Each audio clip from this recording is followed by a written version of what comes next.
business in an institution like this. But in fact, it's the quietest and safest place in town. You won't run into any reporters, nobody gets into any fights, nobody drinks too much, nobody even raises their voice. The place is owned by an elderly gentleman who knows how to keep things under control. That's why I never invite my friends here. I wanted to make an exception for my 60th birthday, but most of my colleagues are young enough to be my sons, and they'd rather just hire prostitutes.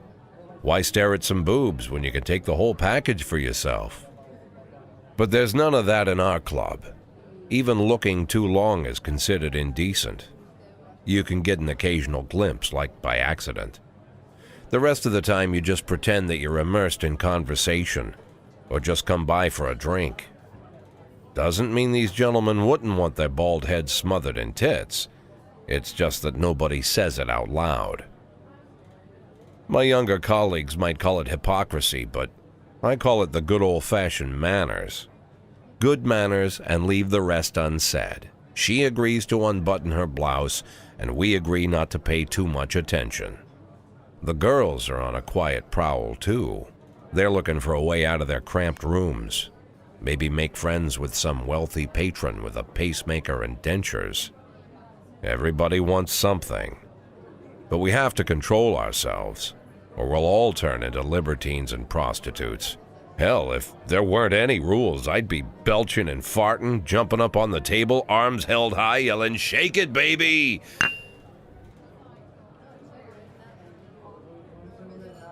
No idea how I got so barbaric.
When I was a kid, my father sometimes told me at bedtime that if I closed my eyes and didn't open them for a long time, all the demons would blow away. Yesterday I turned 60, but I still take his advice. Not because I'm sentimental or want to keep the memory of my father alive. I just can't think of a better solution.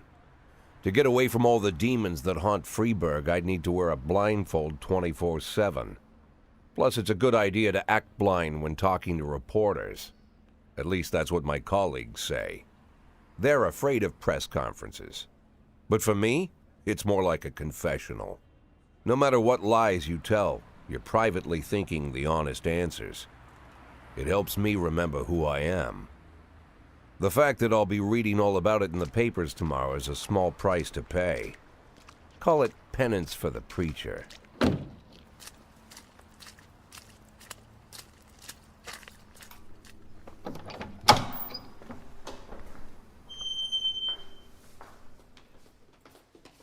This is the first time I'm afraid of those answers my mind has given me. Not because I'm mad I'm losing my job. Though it's true, I'm mad as hell. Not because I subconsciously blame everyone else. Though I damn sure do blame them. And don't even ask me what my next move is. I can't imagine. But even that doesn't scare me. The worst thing is, I know I'm gonna have to do something. And I'll be damned if I know how far I'll go.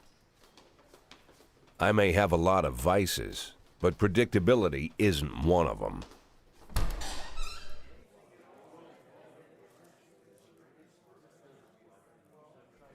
I learned a long time ago how to drive away the swarming demons. But what do you do when they're trying to rip your soul from your skin? Shutting my eyes tight as I can. The best solution remains the same: play blind.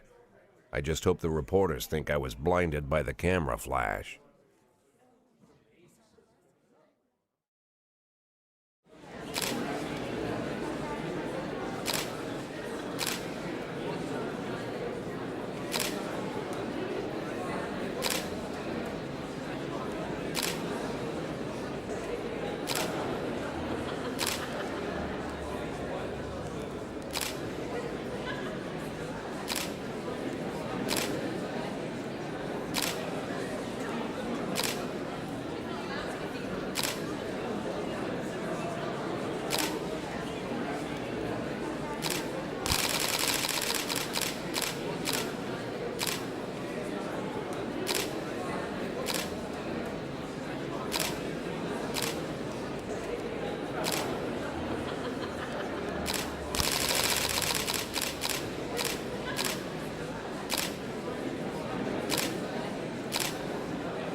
How's the back today, Mr. Boyd? Same as usual. How did the press conference go? You can read about it in the newspapers tomorrow. Don't let anyone in.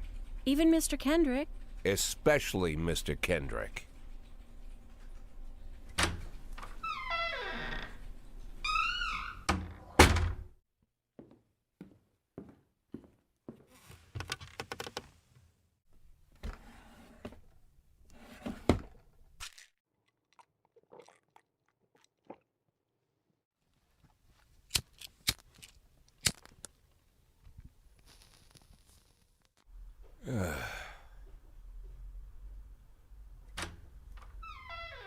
As soon as I heard the door creak, I knew what face I'd see.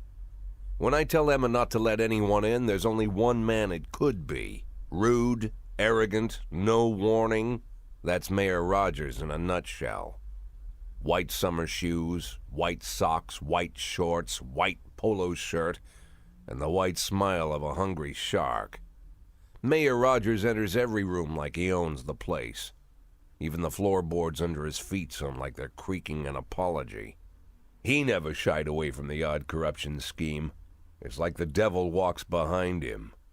In the movies, the villains controlling the city play golf with the judges. Rogers plays tennis with them instead. That's about the only difference. Jack, I was hoping to catch you after the press conference. You ran away so quick. There's no smoking at City Hall. No reason for me to hang around. Well, this morning I signed a ban on smoking in all public buildings. Soon you won't be able to smoke here either. Soon enough, I won't be here at all. That's what I wanted to talk to you about. The people of this city like you, Jack. The police chief of all people. Don't betray that, Jack. Don't get wrapped up in any schemes. Sit nice and quiet for the next 180 days, and you'll be remembered as a hero. That's the only thing that you still have left. Be the hero. Then how am I supposed to scrape together a retirement fund? You had a million chances to secure a luxury pension, one that even I would have envied, although I've never set aside any money for myself. I'm not planning to retire anytime soon.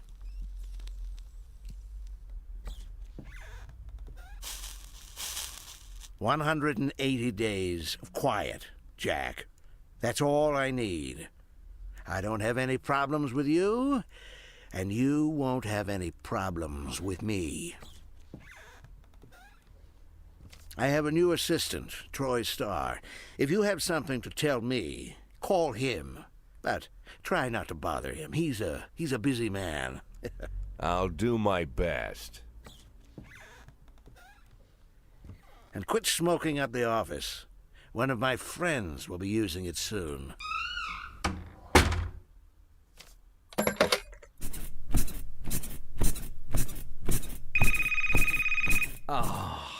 I'm sorry, babe.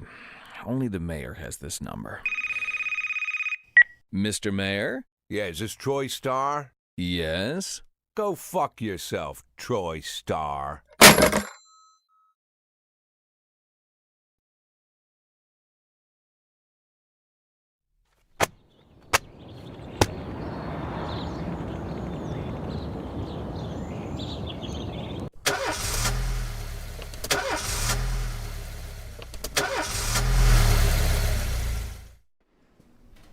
Cops don't use the police station cafeteria anymore. There's some kind of stigma against sitting shoulder to shoulder with your partners. Everybody just takes snacks from the machines or grabs a meal and hammers it down in the corner like a vulture on a corpse. The main thing? Don't look into anyone's eyes. Could be construed as an invitation to sit together. The only people eating here are ghosts.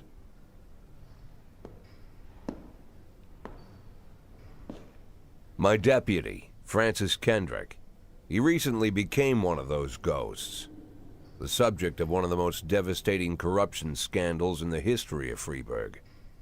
No evidence to support the accusations, but everyone knows Kendrick's days are numbered.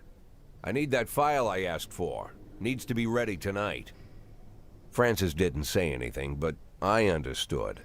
Ghosts aren't supposed to talk. Besides, I got a feeling he was already finished.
in progress.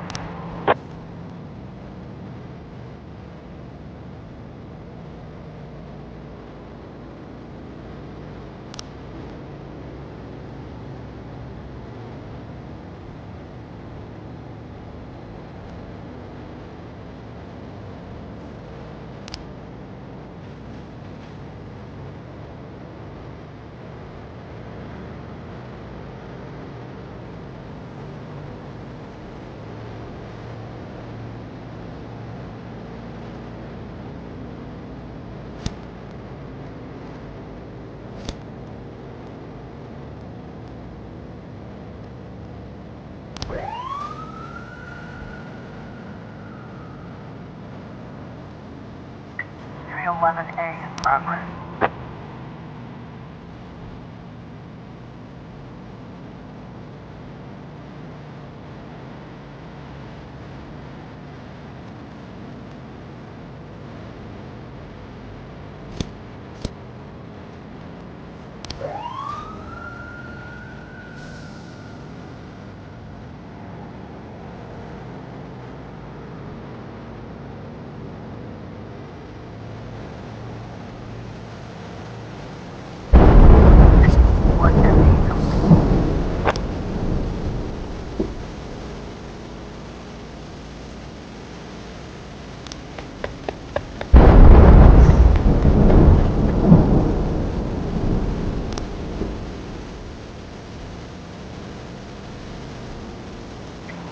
311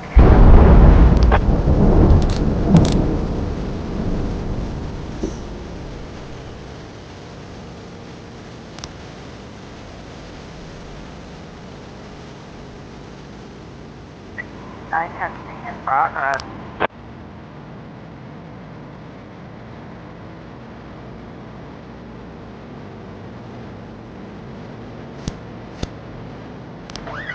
A in progress.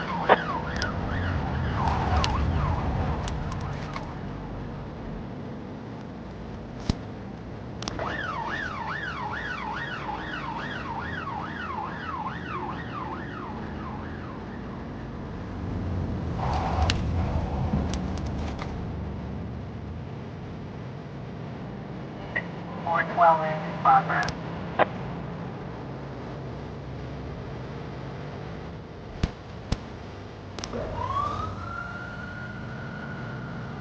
Officer on scene. Looks like we have a situation here.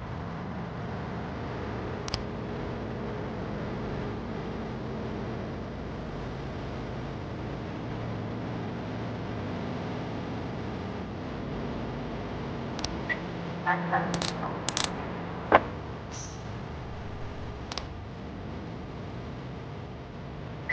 311 Kingdom.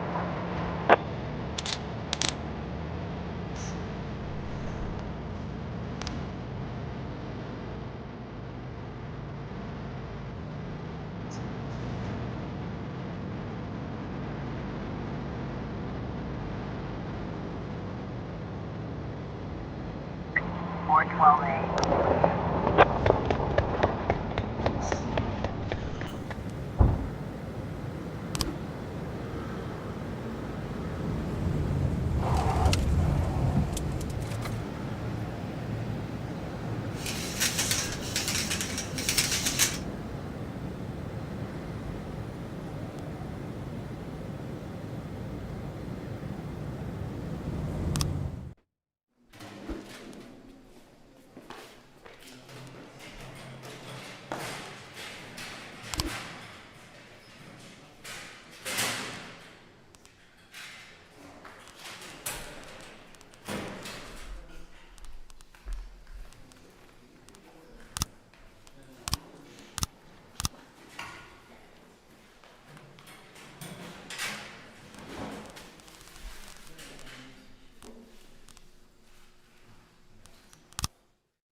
Used to be, when I asked Kendrick to stay late at the office, he liked to grumble and crack wise.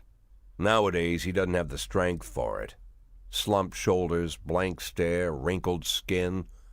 The past few weeks, I don't hardly recognize my old friend. In his younger years, he reminded me of a gallant royal officer in an old Kipling story. Kendrick isn't just crumbling under the weight of the public pressure, but from the shame of it all. Internal Affairs raided the library he inherited from his grandfather, hoping they'd find buckets of cash stashed in the pages.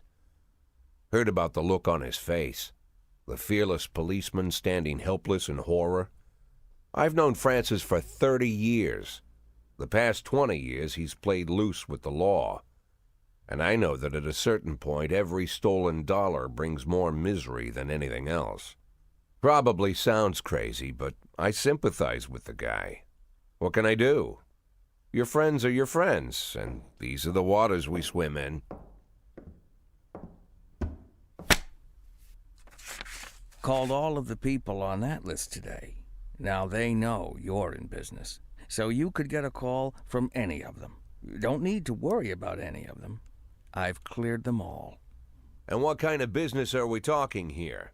It's nothing too serious, just like you asked. Should be just a few small favors. Payments will vary depending on the situation and who you're dealing with. How much are you looking to earn? $500,000. $500,000? Why not a whole million? Because everybody wants to take $1 million. Figured I'd try something different. $500,000 in 180 days? Well, you could earn it all above board if you netted all the big fish and hit all your bonuses. Never knew you for a fisherman. Well, you never got into my business, and I'm not trying to get into yours. But be careful about bringing in any other cops. Sooner or later, they'll put the finger on you. And one more thing, Jack. I remember what you said, but I should probably add one more name to that list. Christopher Sand. Sand. Christopher G. Sand. Everyone knows the name, but few could tell you who he is. The old man stays away from the spotlight. Always wears old-fashioned jeans and knitted sweaters. Gives to charity. Rarely attends social events. An avid hunter, I hear. Even dabbles in poetry. You'd never guess he's the head of the oldest and most powerful gang in the city. Goes back as far as his great-grandfather. And Sand is strict about following the old rules. He rarely involves himself in commonplace murders and robberies. Hardly needs to intimidate anyone to get his point across. The people who work for him each have their sphere. They provide protection where needed, even work with the authorities when they want to make a deal. Meanwhile, Sand pulls the strings without getting his hands dirty. People sometimes mistake his quiet approach. A couple years ago, an arms dealer decided to expand its business without asking permission, and his whole family paid the price. In 4 weeks, Sand killed 31 people. Old men, women, even a few teenagers. And Sand's people made sure every paper reported it. Frank, I don't want to hear you say that name again. Jack, please, listen to me. I'm in with these guys. We agreed, Frank. That's not the kind of business I'm into. I don't go there. Never have, never will.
In progress.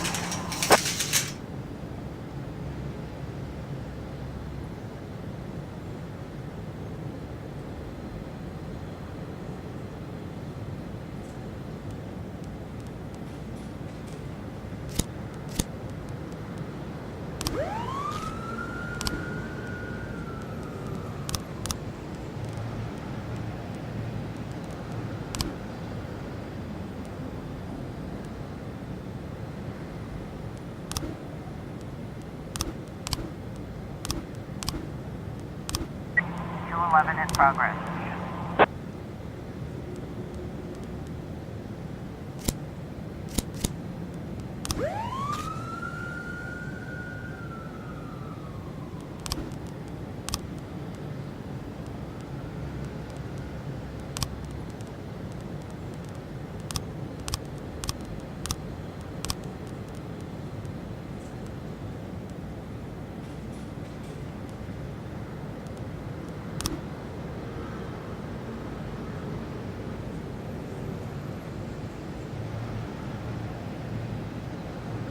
Two 11 complete.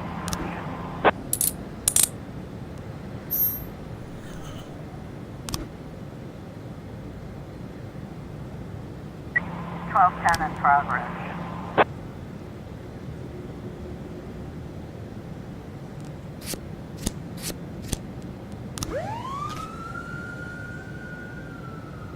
Two 11 complete.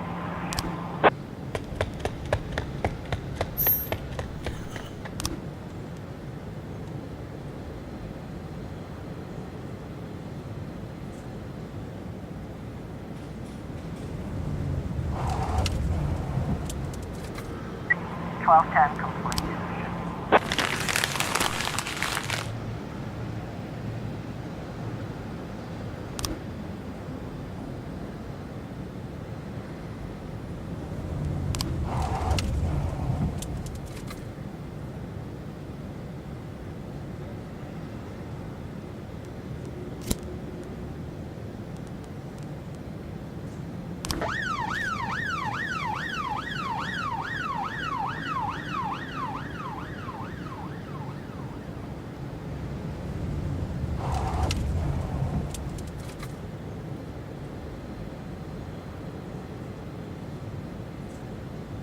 Eleven B in progress.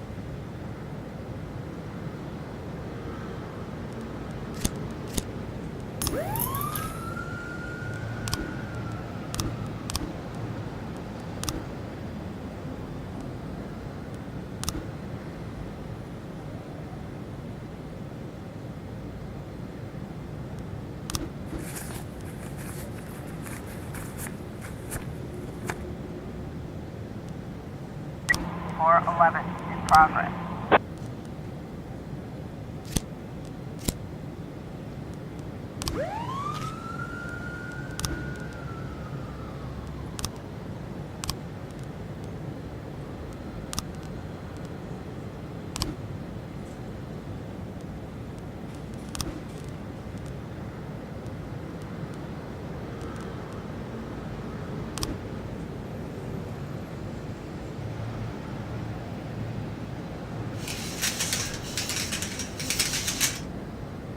Looks like we have a situation here.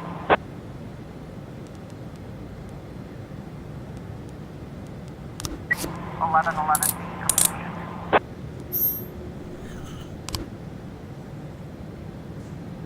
Four 11 complete.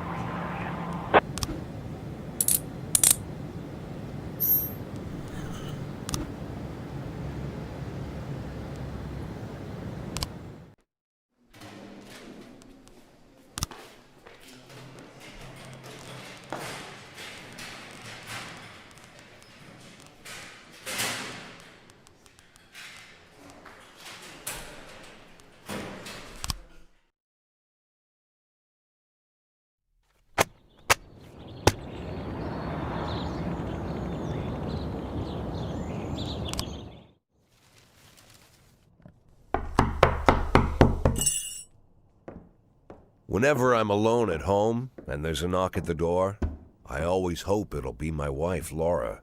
She's always forgetting her keys. Hello, my name is Steve, and you're Jack Boyd, is that right? To get to my front door, the Bible boys walked about a mile from the local bus stop, jumping over mud puddles and skirting a couple of landfills. Laura doesn't go in for religion either. But according to her, these brave lunatics with their fake smiles deserve at least a minute of attention. She patiently listens to them, asks them questions, regales them with pastries, and never once dropping a hint of condescension. When I watch her do it, I've got to admit it gets me. I'd have hugged those boys. sat with them on the porch and lit up a cigar. But a month after Laura left, all I could do was quietly ask them not to bother me. Today I'm a little rougher still. Shut the door on his nose this time. Another couple weeks at this rate and I'll be greeting anyone who comes close with my service pistol pointed towards the sky, ready to fire my warning shots. In my life, even the basic stuff never goes like it's supposed to. Normally, when a wife is going to leave home, she'll make a scene or at least sit everyone down for a serious conversation. But Laura just disappeared. The children in the stories always stand on the side of the mother, but all three of our sons supported me. The in-laws always blame the husband for making their daughter unhappy. But now Sally, Laura's mother, well, we sort of have a pact. The fellow Laura ran off with is young enough to be her son.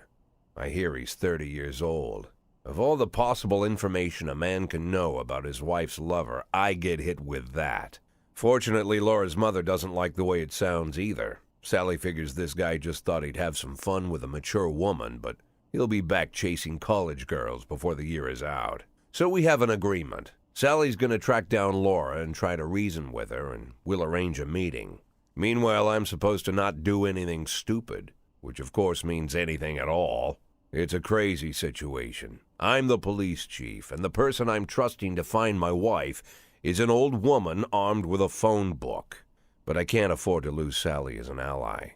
So for the moment, I had to swallow my pride.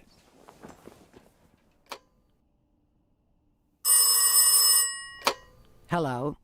Mrs. Markham, this is Boyd. Oh, is there any news? That's what I wanted to ask you. Have you found anything? An address, phone number? Have you spoken to her? Don't worry, Jack. I've narrowed the range to 2 suspects, or whatever you like to say at your police building. At my police building, we find people faster than a funny old woman chirping on the phone with my wife's girlfriends. Oh, you're an old man, Jack. Come to your senses. They'd give us straight odds on the street. But I've got more energy, Jack. Maybe you think I'm a foolish old woman, but I go to my book club, argue with the girls about Byron, and it gives me energy. I talk to my dogs, and it gives me energy. And you have nothing, Jack. You don't even have a hobby. You got no passion. It's why Laura left you. Let's not go back into that, Sally. Find my wife, and we can discuss my hobbies later. I'm waiting for your call, and my patience is running thin. Laura, if you've stopped loving me, I'll let you go. I can't expect the impossible from you. Just don't let me die out here, okay?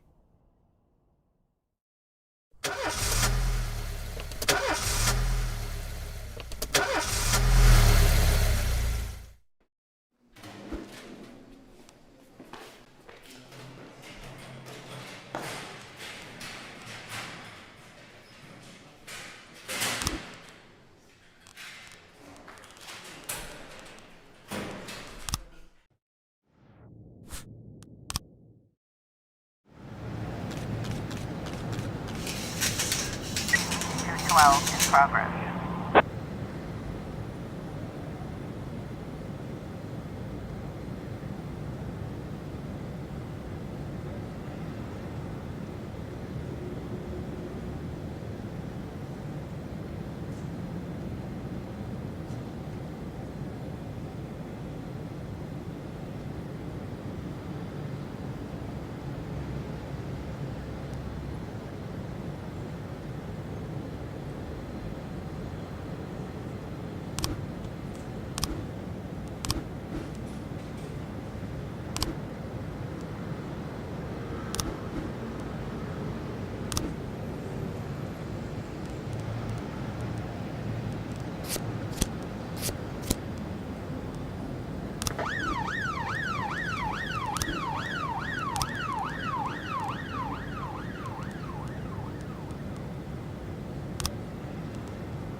113B in progress.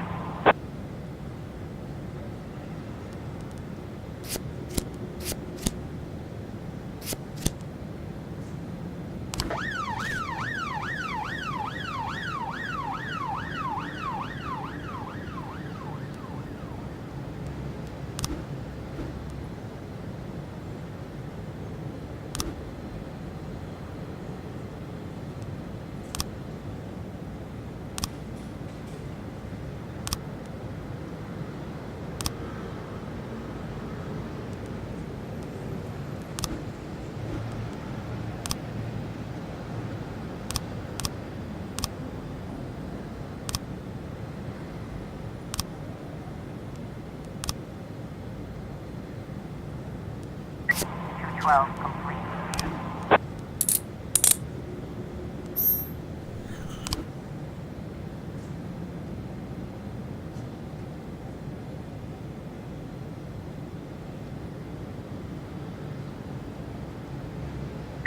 Twelve ten in progress. Officer 18, looks like we have a situation here.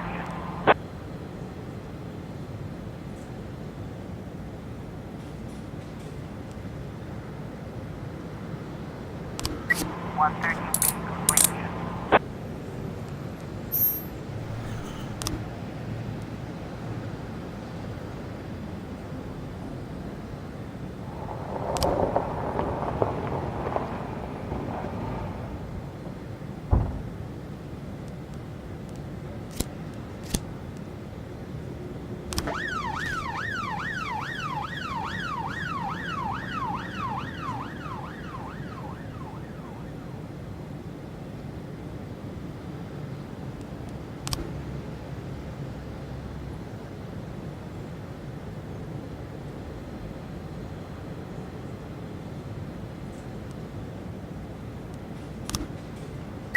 Twelve ten complete.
A in progress.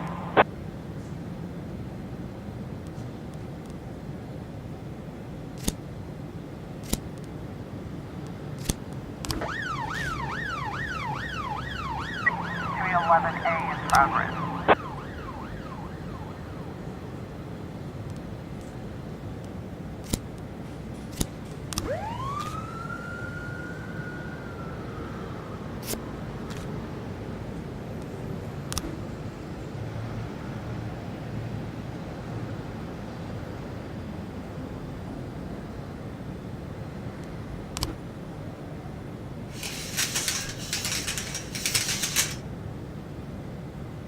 We've got a situation here.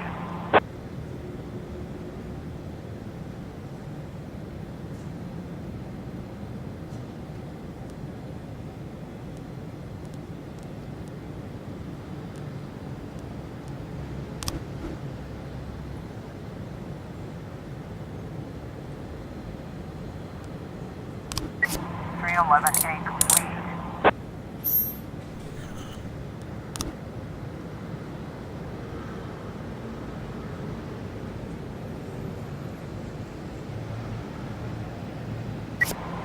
A